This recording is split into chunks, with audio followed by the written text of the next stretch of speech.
Hello friends, welcome to my channel. हम लोग पिछले साल का 2025 का जो बोर्ड एग्ज़ाम है उसका पेपर सॉल्व कर रहे थे मैथ का, जिसमें हमारे दूसरे के ई क्वेश्चन तक क्वेश्चन सॉल्व हो चुके थे। अब हम लगाएंगे यहाँ से एफ नंबर क्वेश्चन से। क्वेश्चन को पढ़ लेते हैं। एक डिब्बे में 5 लाल कंचे, 8 सफ़ेद कंचे और 4 हरे कंचे हैं। इस डिब्बे में से एक कंचा यादृच्छा निकाला जाता है। इसकी क्या प्रायिकता है कि निकाला गया कंचा नंबर 1 लाल है, नंबर 2 सफ़ेद है और नंबर 3 हरा नहीं है। ठीक, आइए सॉल्व करते हैं इस क्वेश्चन को।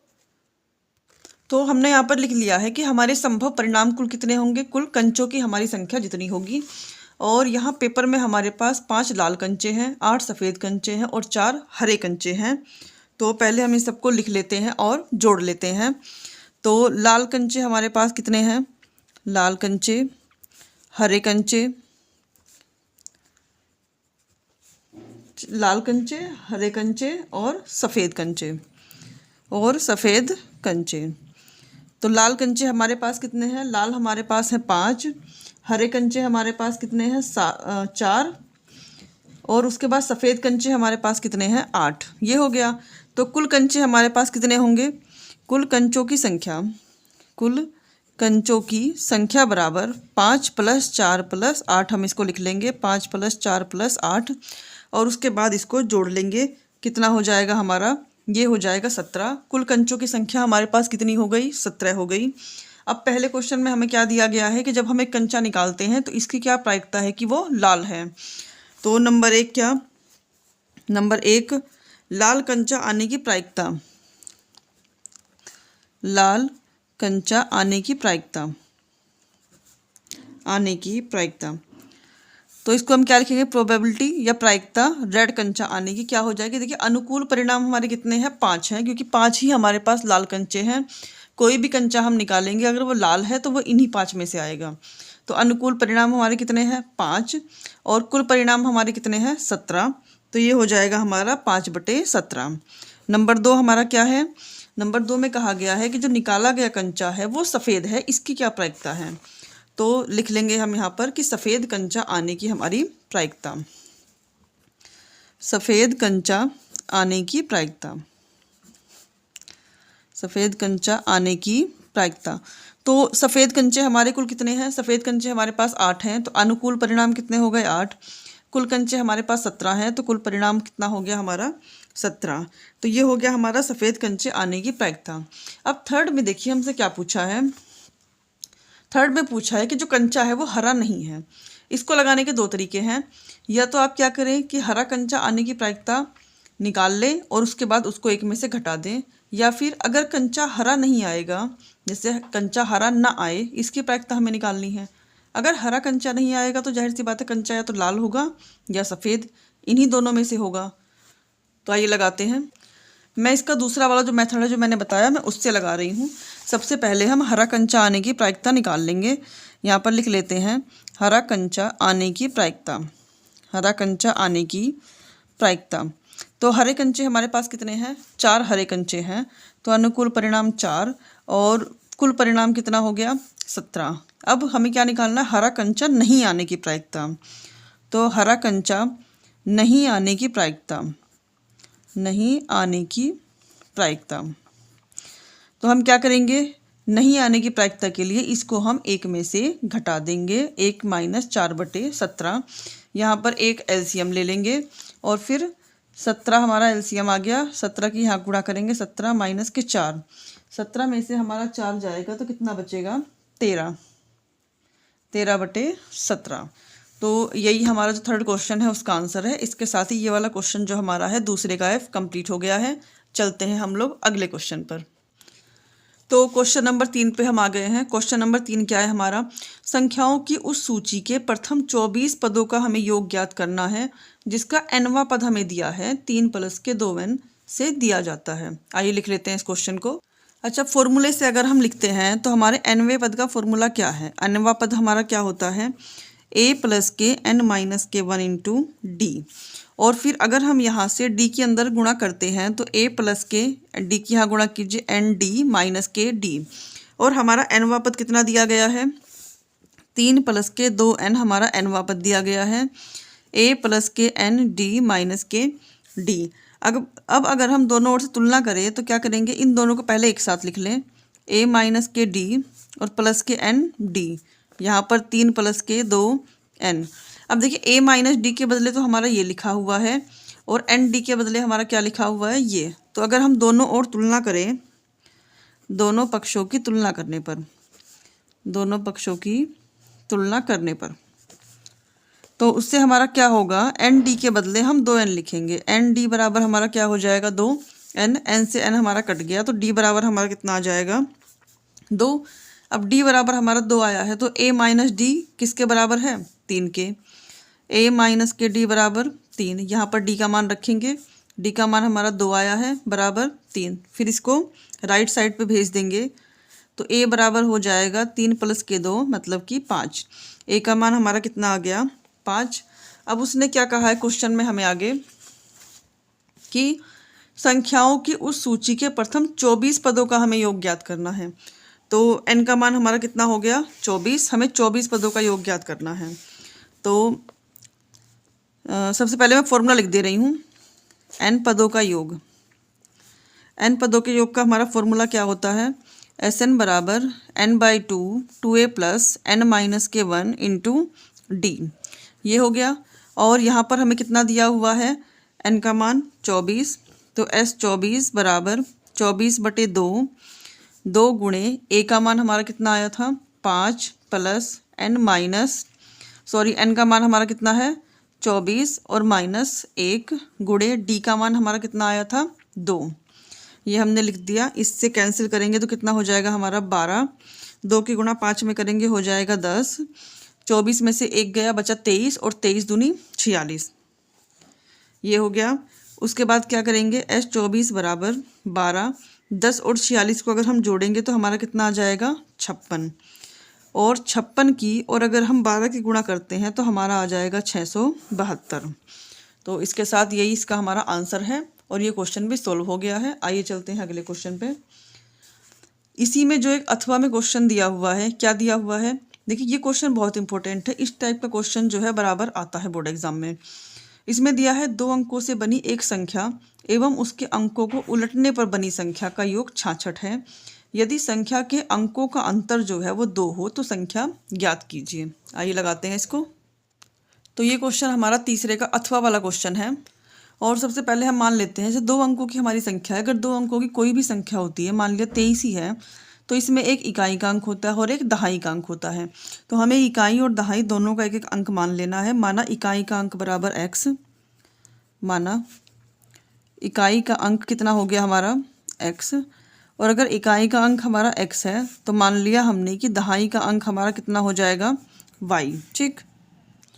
और देखिए कोई भी संख्या अगर हमारी बनी होती है, मान लिया हमारी संख्या 23 ही है, तो ये 3 हमारा इकाई का अंक है और ये दहाई है। दहाई कितने की होती है, 10 की। तो 2 गुणे 10 होता है, 10 दूनी 20 प्लस 3 बराबर 23। तब हमारी कोई संख्या बनी होती है। तो यहाँ पर हमारी संख्या क्या बनेगी, संख्या हमारी बनेगी, पहले हम इकाई का अंक अपना लिखेंगे और फिर प्लस 10 गुणे दहाई का अंक। तो ये हमारा हो जाएगा 10y प्लस के x। ये हमारी संख्या बनी है। उसके बाद हमारे क्वेश्चन में क्या कहा गया है कि 2 अंकों से बनी एक संख्या, ठीक, और उसके अंकों को उलटने पर बनी संख्या, मतलब कि अंकों को उलट दीजिए और जो संख्या बनी उसका भी योग कितना है, 66 है।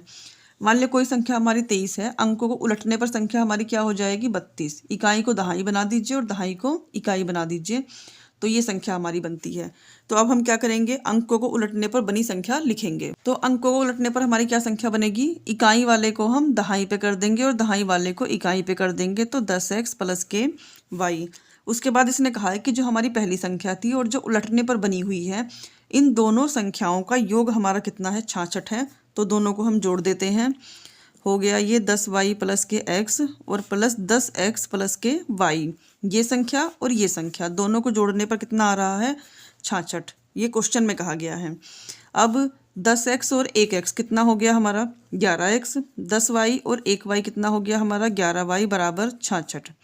तो इस पूरा जो हमारी ये समीकरण दी हुई है, इसको हम 11 से भाग कर देंगे। और अगर 11 से भाग करते हैं तो क्या आएगा हमारा यहाँ पर x, यहाँ 11 से भाग करने पर आएगा y, और 66 को 11 से भाग करने पर हमारा कितना आएगा, 6। तो ये हमारी बन गई समीकरण नंबर 1। उसके अलावा हमें क्या कंडीशन दी हुई है, उसके अलावा हमें क्या कहा गया है कि संख्या के अंकों का अंतर जो है वो कितना है, 2 है। मतलब कि अगर हम x में से y घटाएं, प्रश्न से संख्या के अंक हमारे क्या है, इकाई दहाई के अंक यही है। तो अगर हम x में से y घटाएं तो हमारा कितना आता है, 2 आता है। इसी के नीचे हम अपनी जो समीकरण ये है पहली वाली, इसको लिख लेते हैं। x प्लस के y बराबर कितना हो जाएगा हमारा 6, और दोनों को हम सॉल्व करते हैं तो y से y कट जाएगा, कितना हो गया ये 2x बराबर 6 और 2 8। और यहाँ पर क्या हो जाएगा हमारा 2x बराबर 8, तो x बराबर कितना हो जाएगा हमारा 8/2 और 2 चौके 8। ठीक, ये जो हमारा 4 आया है ये दोनों में से किसी भी एक समीकरण में रख लेते हैं। मैं समीकरण 1 में रख ले रही हूँ, समीकरण 1 से। तो x का मान हम रखेंगे 4 प्लस y बराबर 6, तो y बराबर कितना हो जाएगा 6 माइनस के 4, और y का मान कितना आएगा हमारा 2। तो इस हिसाब से x का मान हमारा आया है 4 और y का मान हमारा कितना आया है 2। तो देखिए एक कंडीशन इसमें और हो सकती है, वो कंडीशन क्या है, संख्या के अंकों का अंतर x माइनस वाई बराबर 2 है। ये भी तो हो सकता है कि दहाई वाले अंक में से इकाई के अंक को घटाया गया हो, दहाई वाले अंक में से इकाई के अंक को घटाया गया हो, तब संख्या का अंतर आया हो। तो इसके लिए हम क्या करेंगे, यहाँ पर y माइनस एक्स बराबर क्या लिख लेंगे 2। इसे दोनों कंडीशन पॉसिबल है कि इकाई में से दहाई भी घटा सकते हैं और दहाई में से इकाई भी घटा सकते हैं। तो अब हम इस दूसरी वाली कंडीशन को लेकर इससे भी सॉल्व करेंगे, और इस समीकरण को मैं दूसरे तरीके से लिख ले रही हूँ। यहाँ पर समीकरण नंबर इसको हम मान लेते हैं 2, यहाँ पर लिख ले रहे हैं समीकरण 2 से। समीकरण 2 को मैं सही क्रम में लिख लूँ, पहले माइनस के x पहले, फिर y और बराबर कितना 2। और दूसरी समीकरण हमारी पहली वाली समीकरण ये थी, इसको मैं लिख ले रही हूँ x प्लस वाई बराबर 6। यहाँ x से x कट गया है, y और y हमारा कितना हो जाएगा 2y, तो 2y बराबर कितना हो गया 8, और y बराबर क्या हो जाएगा 8/2, 2 से भाग करेंगे 2 चौके 8, y बराबर 4।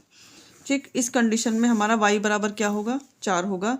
y का मान फिर से हम समीकरण नंबर 1 में रखेंगे। समीकरण 1 से क्या हो जाएगा, समीकरण 1 हमारी क्या है, x प्लस वाई बराबर 6 थी, तो यहाँ पर y का मान जब 4 रखेंगे बराबर 6, इसको इधर घटा दीजिए, x बराबर 6 माइनस के 4, तो x बराबर कितना हो गया 2। ठीक, तो जब हम x माइनस वाई करेंगे या अंतर निकालेंगे, जब x माइनस वाई बराबर 2 रखेंगे तब x का मान हमारा 4 आएगा और y का मान हमारा 2 आएगा। पर जब हम y माइनस एक्स करेंगे तब हमारा x का मान जो है वो 2 आएगा और y का मान 4 आएगा। तब जाकर हमारा सवाल जो है ये कंप्लीट होगा। इसके साथ तीसरे का जो अथवा में दिया हुआ था ये क्वेश्चन भी हमारा कंप्लीट हो गया है। अब चलते हैं अगले क्वेश्चन पे। अगला क्वेश्चन हमारा क्या है कि आंधी आने से एक पेड़ टूट जाता है। क्वेश्चन नंबर 4 है ये। आंधी आने से एक पेड़ टूट जाता है और टूटा हुआ भाग इस तरह मुड़ जाता है कि पेड़ का शिखर जमीन को छूने लगता है और इसके साथ 30 डिग्री का कोण बनाता है। पेड़ के पाद बिंदु की दूरी जहां पेड़ का शिखर जमीन को छूता है 8 मीटर है। पेड़ की ऊंचाई हमें ज्ञात करनी है। आइए लगाते हैं इस क्वेश्चन को। तो क्वेश्चन नंबर 4 में हमें दिया था कि आंधी आने से एक पेड़ टूट जाता है और टूटा हुआ भाग मुड़ जाता है। तो मान लिया हमने कि यहाँ पर हमारे पास क्या है, एक पेड़ है, ठीक, और आंधी आने से इसका एक हिस्सा यहाँ से जो है टूट जाता है और टूटने के बाद यहाँ पर ऐसे मुड़ जाता है। ठीक, ये पेड़ ऐसे आकर ऐसे इसके ऊपर गिर गया है। तो पेड़ का शिखर जमीन को छूने लगता है, तो पेड़ का जो शिखर है यहाँ पर जमीन को छूने लगता है और जमीन के साथ 30 डिग्री का कोण बनाता है। यहाँ से 30 डिग्री का कोण बनाता है। पेड़ के पाद बिंदु की दूरी जहाँ से पेड़ शिखर को इसको छूता है जमीन को, ये दूरी कितनी दी हुई है हमें, 8 मीटर दी हुई है। तो हमें क्या निकालना है, पेड़ की पूरी ऊंचाई निकालनी है, मतलब ये पूरी इतनी ऊंचाई हमें निकालनी है। इस दूरी को हम मान लेते हैं यहाँ पर x और इस दूरी को हम मान लेते हैं यहाँ पर y। जो हमारी ये दूरी है वही ये भी है। तो सबसे पहले हमें क्या करना है, हम tan 30 डिग्री लेते हैं। कौन सा, त्रिभुज AOB में। त्रिभुज AOB में क्या होगा, tan 30 डिग्री। ठीक, tan का फॉर्मूला क्या होता है हमारा, इससे LAL/KK से tan का फॉर्मूला होता है हमारा लंब बटे आधार। लंब बटे आधार, लंब हमारा कितना है x और आधार हमारा कितना है 8। तो tan 30 का मान हमारा कितना होता है, 1/√3 बराबर x/8 हमारा हो गया। और अगर हम यहाँ से x का मान निकालें तो 8 चला जाएगा यहाँ पर ऊपर, x बराबर 8/√3, ये हमारा x का मान आ गया है फिलहाल। उसके बाद हम ऐसा फॉर्मूला लगाएंगे क्योंकि हमें अब इसकी ज़रूरत है जिसमें कर्ण आए, ठीक है ना। और दूसरा हमें जो ज्ञात है ये आए आधार और कर्ण, तो ऐसा फॉर्मूला हमारा कौन सा है, कोस का। तो अगला फॉर्मूला हम लगाएंगे, कोस 30 डिग्री बराबर क्या होता है, आधार बटे कर्ण। आधार हमारा कितना है 8 और कर्ण कितना है y। तो कोस 30 का मान हमारा कितना होता है, कोस 30 का मान होता है हमारा √3/2 बराबर 8/y। तो y को यहाँ ऐसे भेज देंगे, 2 को ऊपर, तो √3y बराबर 8 दूनी 16 और y बराबर 16/√3, ठीक। तो y का हमारा मान ये आ गया। अब देखिए हमें क्या निकालना है, हमें ये पूरी ऊंचाई निकालनी है। तो ये इतनी दूरी हमारी कितनी आई थी, 8/√3, और जो ये लंबाई है वही हमारी ये भी लंबाई है, तो ये हमारी कितनी आई है 16/√3। अगर हमें पूरी लंबाई निकालनी है तो हमें क्या करना होगा, इन दोनों को जोड़ना होगा। तो मैं यहाँ पर लिख दे रही हूँ कि लंबाई हमारी क्या है PO बराबर हमारी हो जाएगी PA और प्लस के AO।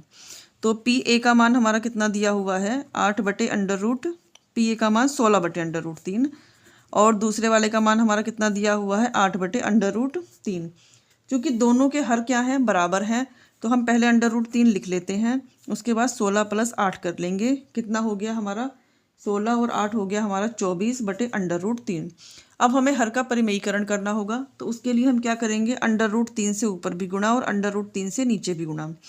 तो ये हो गया 24 हमारा 24/√3 और √3 से √3 की गुणा करेंगे तो आ जाएगा हमारा 3। 3 से 24 को हम काटेंगे तो कितना हो जाएगा हमारा 8 × 24, 8 बार और √3। तो ये हमारा आंसर आ गया कि पेड़ की जो ऊंचाई हमारी है वो 8√3 मीटर है। अब अगला क्वेश्चन हम पढ़ते हैं, क्या दिया है, 7 मीटर ऊंचे भवन के शिखर से एक केबल टावर के शिखर का उन्नयन कोण कितना है 60 डिग्री है और इसके पाद का अवनमन कोण 45 डिग्री है। टावर की हमें ऊंचाई ज्ञात करनी है। तो मैंने क्वेश्चन नंबर लिख लिया है। मान लिया अब हमारे पास जो AB है, इसको मैं नाम दे रही हूँ AB।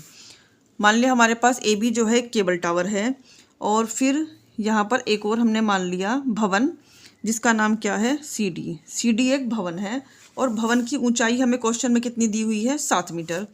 तो मैं यहाँ पर लिख दे रही हूँ 7 मीटर ऊंचा हमारे पास क्या है भवन है और भवन के शिखर C से क्या करना है, धरातल पे एक लाइन खींच देंगे। क्वेश्चन में हमारे लिखा है कि 7 मीटर ऊंचे भवन के शिखर से केबल टावर के शिखर का उन्नयन कोण 60 डिग्री है। तो इसके शिखर से केबल टावर के शिखर का उन्नयन कोण हमारा कितना है 60 डिग्री है। तो यहाँ से हम क्या करेंगे, एक लाइन खींच देंगे और ये कोण हमारा कितना बन गया 60 डिग्री।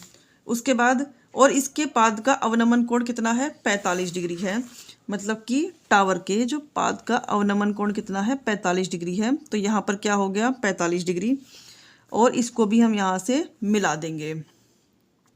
अब चूंकि हमारी ये जो दूरी है 7 मीटर है तो ये वाली जो यहाँ से दूरी है ये भी हमारी कितनी हो जाएगी 7 मीटर। यहाँ पे मैं एक बिंदु E मान दे रही हूँ, E से B तक की हमारी दूरी कितनी हो जाएगी 7 मीटर और ये कोण हमारा 45 डिग्री है, तो ये कोण भी हमारा कितना हो जाएगा यहाँ पर 45 डिग्री। अब हम क्या करेंगे, सबसे पहले त्रिभुज अपना कौन सा लेंगे BEC, ये वाला जो हमारा ट्राइंगल है इसको हम लेंगे, लिखेंगे त्रिभुज BEC में, ठीक। BEC में कोण हमारा कितना बन रहा है 45 डिग्री।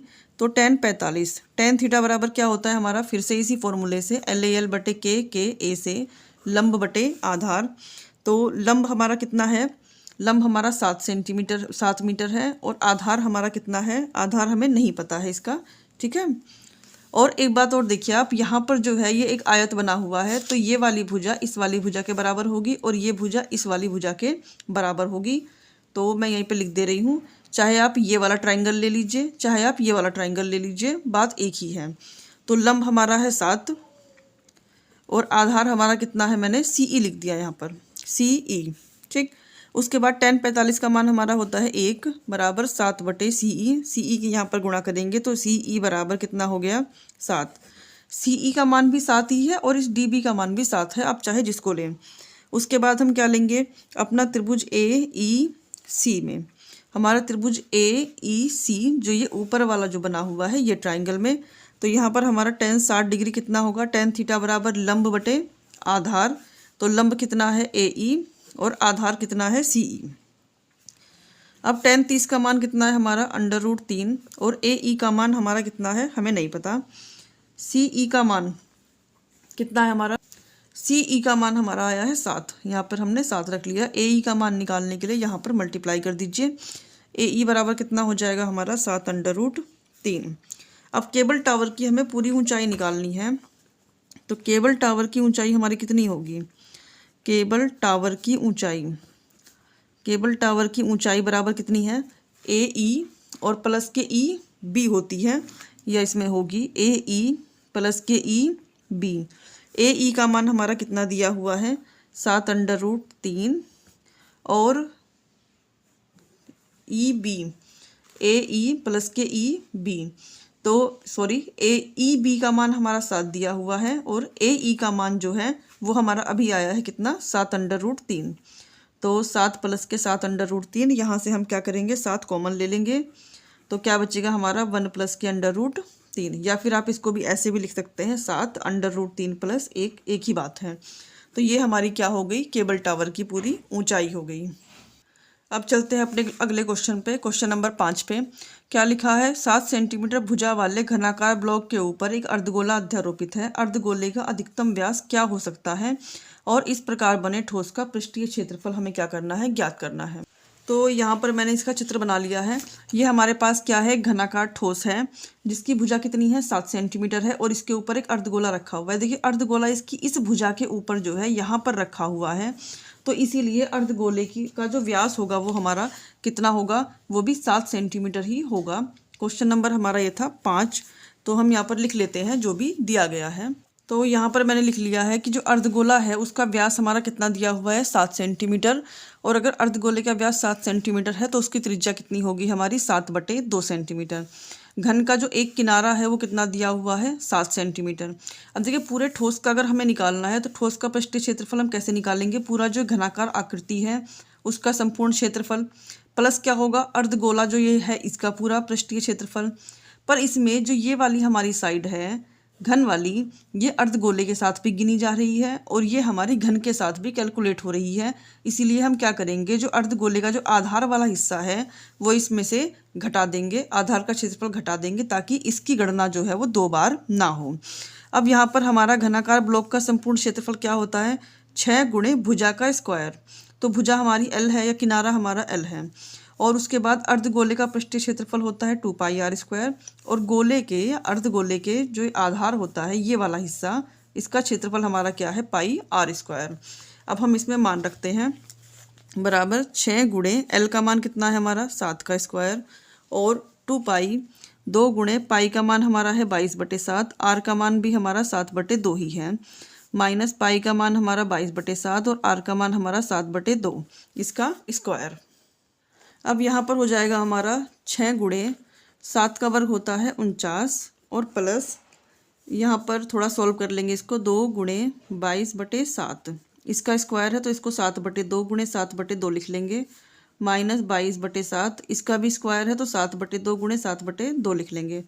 7 से 7 चला गया, 2 से ये 2 चला गया हमारा, तो 6 गुणे 49 ये हमारा बचा, और फिर यहाँ पर हमारा बचा है 22 गुणे 7, या इस 2 से हम क्या करेंगे 22 को अपने काट लेंगे तो क्या हो जाएगा 11, तो ये हो गया 11 गुणे 7, माइनस यहाँ पर 7 से 7 कट गया और 2 से 22 कट गया हमारा 11 बार, तो क्या बचा हमारा यहाँ पर 11 गुणे 7/2, 11 गुणे 7/2।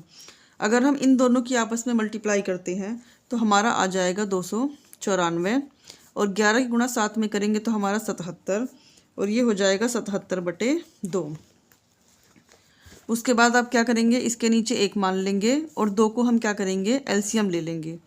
2 को हमने एलसीएम ले लिया, या फिर आप ऐसा भी कर सकते हैं कि इन दोनों को जोड़ने के बाद माइनस के 77/2 में से घटा लेंगे। तो अगर हम इन दोनों को जोड़ें तो इन दोनों को जोड़ने पर आ जाएगा हमारा 371 माइनस के 77/2। फिर यहाँ पर हम एक मान लेंगे, 2 की इधर गुणा करेंगे, 2 एकम 2, 7 दूनी 14 का 4 हासिल 1, 3 दूनी 6 और 1 7, माइनस के 77/2। इन दोनों को आपस में घटाकर और जब हम 2 से भाग करेंगे तो हमारा आ जाएगा 332.5। ठीक, 332.5 सेंटीमीटर स्क्वायर। इसके साथ ही ये क्वेश्चन भी हमारा खत्म हो गया है। और आगे के पेपर के सॉल्यूशन के लिए अब हम मिलते हैं नेक्स्ट वीडियो में। मैं और भी प्रीवियस ईयर जो पेपर्स हैं उनको सॉल्व कराऊंगी, तो मेरे साथ जुड़े रहिएगा।